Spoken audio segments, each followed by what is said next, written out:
হাশরের ময়দানে নবীজি উম্মতের চিন্তায় বিভোর থাকবেন। একবার দৌড়িয়ে হাউজে কাউসারের কাছে চলে যাবেন নবী। না জানি তার কোনো উম্মত হাউজে কাউসার থেকে পানি পানে মাহরুম হয়ে যায় কিনা।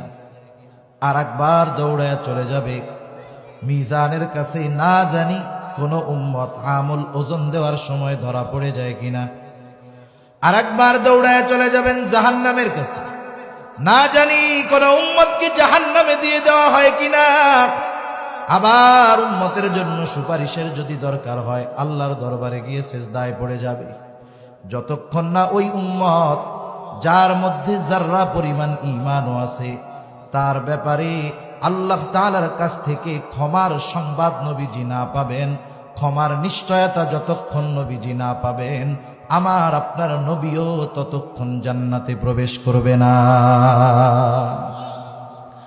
তাহলে বলেন, আমার আপনার সবচাইতে বড় মুসিবতে যে আমার জন্য কল্যাণকামী, তার চাইতে আমাকে আপনাকে কেউ ভালো বেশি বাসতে পারে না, ঠিক কিনা বলেন?